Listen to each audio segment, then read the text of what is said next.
Buenas compañeros y profesor, bienvenidos a mi ponencia sobre el MCC, en donde hablaremos sobre las fallas y fallas funcionales. Primero que nada, recapitularemos que en el capítulo anterior se explicó que la capacidad inicial de un activo debe ser mayor que el estándar de funcionamiento deseado, de manera de poder cumplir con lo que los usuarios desean y admitir el desgaste. Por esto, mientras la capacidad del activo continúe superando el estándar de funcionamiento deseado, el usuario va a estar satisfecho. Sin embargo, si por alguna razón es incapaz de hacer lo que el usuario desea, éste considerará que ha fallado. Esto nos lleva a la definición básica de falla, que se define falla como la incapacidad de cualquier activo de hacer aquello que sus usuarios quieren que haga. Por ejemplo, si una empresa necesita que su bomba mande 800 litros por minuto, pero ella es incapaz de bombear estos 800 litros por minuto, no le será posible mantener el tanque lleno y por lo tanto los usuarios considerarán que falló. Ahora sí, hablaremos de fallas funcionales. La definición de falla, dada hace poco, toma a un activo como un todo. En la práctica, esta definición es vaga, ya que no distingue entre el estado de falla, que es la falla funcional, y los eventos que lo causan, que estos son los modos de falla.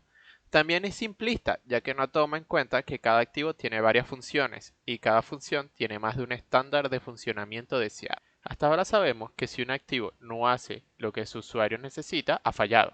También sabemos que cada cosa que se hace es una función, y que cada activo tiene diferentes funciones. Para que todas las funciones fallen, se debe a que cada activo tiene que ser afectado por diversos estados de fallas diferentes. Por ejemplo, una bomba tiene dos funciones. Una es bombear agua a no menos de 800 litros por minuto y la otra es contener esta agua. Es perfectamente posible que la bomba pueda bombear el agua requerida, o sea, no hay una falla en la función principal, pero si pierda una cantidad excesiva de líquido, que haya una falla en la función secundaria. Y esto también puede darse viceversa. Esto nos demuestra entonces por qué es más preciso definir falla en términos de pérdida de una función específica más que la falla de un activo como un todo. También nos enseña por qué el MCC usa el término falla funcional para describir estados de falla y no a la falla por sí sola. Sin embargo, para completar la definición de falla tenemos que observar el tema de los estándares de funcionamiento. Como explicamos ya, el límite entre funcionamiento satisfactorio y la falla está determinado por el estándar de funcionamiento. Dado que esto se aplica a funciones individuales, podemos definir falla con la definición de falla funcional, la cual no es más que la incapacidad de cualquier activo físico de cumplir una función según un parámetro de funcionamiento aceptable para el usuario. Los aspectos de las fallas funcionales son la falla total, los límites superiores e inferiores, el instrumento de medición y los contextos operacionales. Vamos a empezar hablando sobre las fallas totales y parciales. Ya definimos anteriormente que cubre una pérdida total de la función. También se admite situaciones en que aún funcione, pero fuera de los límites admisibles. Por ejemplo, la bomba mencionada anteriormente tiene que bombear agua del punto X al Y a no menos de 800 litros por minuto. Esta función puede sufrir dos fallas funcionales. No bombea nada de agua o bombea menos de 800 litros por minuto. Las pérdidas parciales de funciones casi siempre provienen de modos de falla diferentes, de los que provocan una pérdida total, y las consecuencias casi siempre son diferentes. Por esto, deben registrarse todas las fallas funcionales asociadas con cada función. No podemos confundir la falla parcial con la situación en el que el activo, habiéndose deteriorado mucho, aún se encuentra sobre el nivel de funcionamiento requerido. Por ejemplo, la capacidad de la bomba expuesta anteriormente es de 1000 litros por minuto, pero debido al inevitable desgaste del impulsor, su capacidad cae obviamente.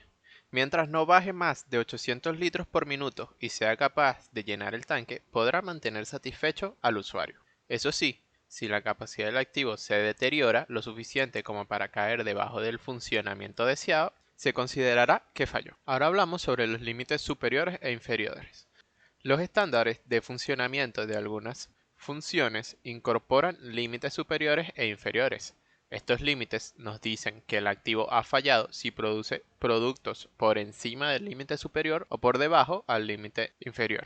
Las brechas de los límites superiores e inferiores se tienen que identificar por separado, ya que los modos de fallas y consecuencias por exceder el límite superior pueden ser diferentes a los de no poder alcanzar el límite inferior. Un ejemplo de esto es la función de una máquina envasadora de caramelos. Su función es empaquetar 250 más o menos 1 gramo de caramelos a una velocidad mínima de 75 bolsas por minuto. Entonces ella puede fallar si se para completamente, si se empaca más de 251 gramos de caramelo en una bolsa, o sea, se pasa por encima. También si empaca menos de 249 gramos de caramelos en una bolsa, se pasa por debajo. Y cuando empaca a una velocidad menor de 75 bolsas por minuto.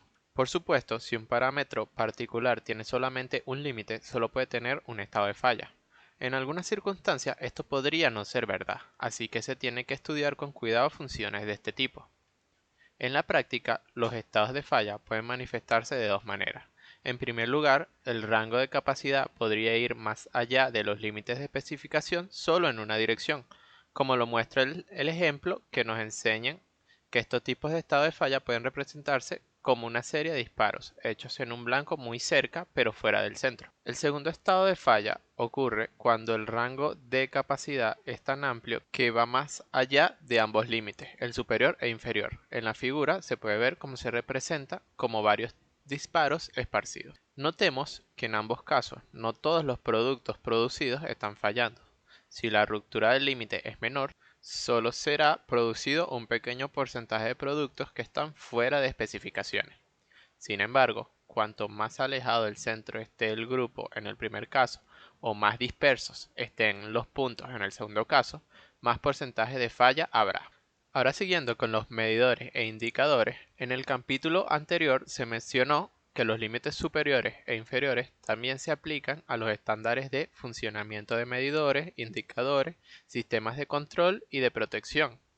Por ejemplo, la función de un sensor de temperatura puede enunciarse como mostrar la temperatura de un cierto proceso dentro de, digamos, 2% de la temperatura real del proceso. Este medidor puede sufrir tres fallas funcionales distintas. La primera es ser incapaz de mostrar la temperatura del proceso, la segunda es que muestre una temperatura más alta del 2% y la tercera es que muestre una temperatura menos alta del 2%. Terminando, entramos con las fallas funcionales y el contexto operacional. La definición exacta de falla de cualquier activo depende mucho de su contexto operacional. Esto significa de que de la misma manera que no debemos generalizar acerca de funciones de activos idénticos, tampoco podemos generalizar acerca de sus fallas funcionales. Por ejemplo, ya sabemos que la bomba falla tanto si no es capaz de bombear agua como si no fuera capaz de bombear hasta 8000 litros por minuto. Pero si la misma bomba se utiliza para llenar un tanque de cual se extraen 900 litros por minuto, el segundo estado de falla ya ocurre si la capacidad cae de 900 litros por minuto. Ahora, ¿quién debe establecer los estándares? Un tema que necesita una consideración cuidadosa cuando se define fallas funcionales es el usuario. Hasta el día de hoy, la mayoría de los programas de mantenimiento que están en uso en el mundo son llevados a cabo solo por el personal de mantenimiento. Estos son los que deciden que se entiende por falla. En la práctica, su visión de falla suele ser bastante diferente a la del usuario, lo cual puede traer consecuencias desastrosas para la efectividad del programa. Por ejemplo, la función de un sistema hidráulico es contener aceite. El grado de eficacia con la que cumple esta función está sujeto a diversas consideraciones.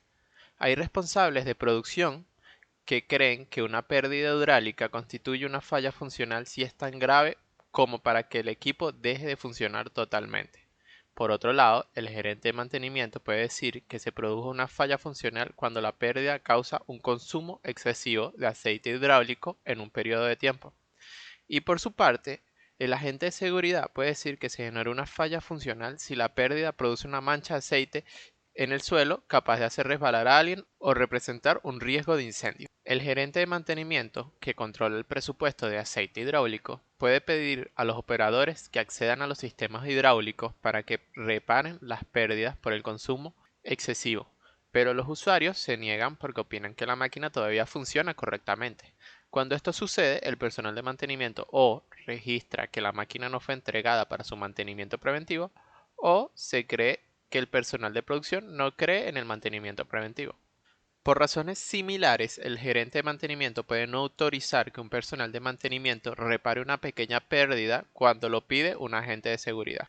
Seguramente, los tres grupos crean en la prevención, pero el problema se presenta cuando no se toman el trabajo de definir qué entienden por falla, por lo que no tiene un entendimiento común de lo que tratan de prevenir. El ejemplo ilustra tres puntos centrales. El estándar de funcionamiento utilizado para definir una falla funcional. Es el punto en el que decimos hasta aquí y no más. Define el nivel de mantenimiento proactivo necesario para evitar esa falla y mantener el nivel de funcionamiento requerido. Puede ahorrar mucho tiempo y energía si se define con claridad los estándares de funcionamiento antes de que se produzca la falla. Y los estándares de funcionamiento utilizados para definir la falla deben ser establecidos por el personal de mantenimiento y de operaciones trabajando en conjunto con cualquier otra persona que tenga relación directa con el activo. Ahora les mostraré cómo deben ser registradas las fallas funcionales. Como se pueden ver, ellas se escriben en la segunda columna de la hoja de trabajo de información y se codifican alfabéticamente como se muestra en el ejemplo de abajo. Esta ha sido toda mi ponencia, compañeros. Espero les haya servido y me despido con un fuerte abrazo.